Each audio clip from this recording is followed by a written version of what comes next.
Delhi airport, a one-way ticket into the unknown. 26 days across Indonesia on a motorcycle. Excited, nervous, and completely unsure of what waited ahead. From Delhi to Kuala Lumpur, and then into the heart of Java, Yogyakarta. As the plane finally took off, it slowly started to feel real. And somewhere above the clouds, I watched the sun rise from the airplane window. Quiet, peaceful, unreal. I landed at Kuala Lumpur airport, but within minutes, I made my first mistake. Instead of heading for the transfer, I accidentally exited the airport. Now I was stuck taking a bus to another terminal, with this sinking feeling growing inside me. It genuinely felt like this trip might end before it had even begun. But somehow, I made it to Terminal 2, just in time to board the flight. As Indonesian families and travelers boarded the plane, it finally hit me. I was leaving everything familiar behind and entering a completely different world. And then I saw Yogyakarta from above. Green mountains, endless landscapes. Everything looked like a dream. At immigration, the officer looked at my passport, smiled, and asked if I knew Shah Rukh Khan. I told him, yeah, he's my neighbor.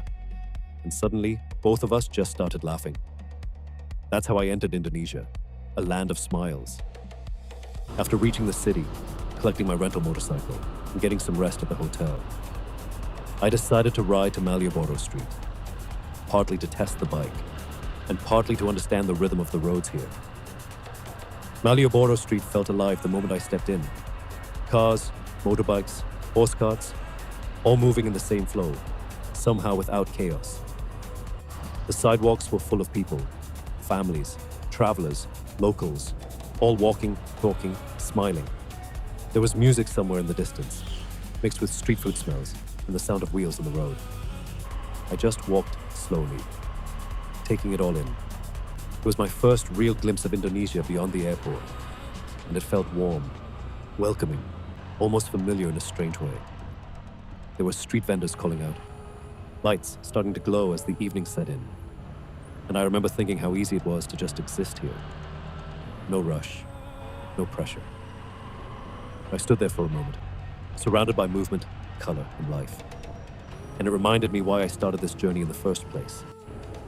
After a while, I found a small shop to exchange some money, picked up a few essentials for the trip, and slowly began drifting back into the crowds again.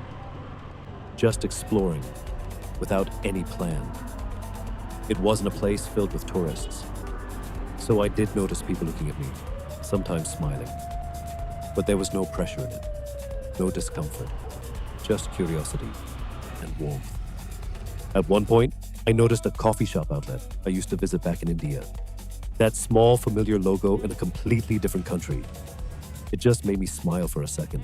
I was walking around, trying to find familiarity in a foreign town, letting the city take me in. I finally found a small place tucked away in a corner of the street. Nothing fancy, just a simple local spot. I sat down and ordered my first proper Indonesian meal. Nasi ayam goreng, rice with fried chicken, along with a mango smoothie. The city had turned dark by the time I left. I rode back slowly, the lights of Malioboro fading behind me. There was a quiet feeling inside. Tomorrow, I would be leaving Yogyakarta, leaving everything familiar behind, and riding into unknown roads, into a life I was just beginning to live.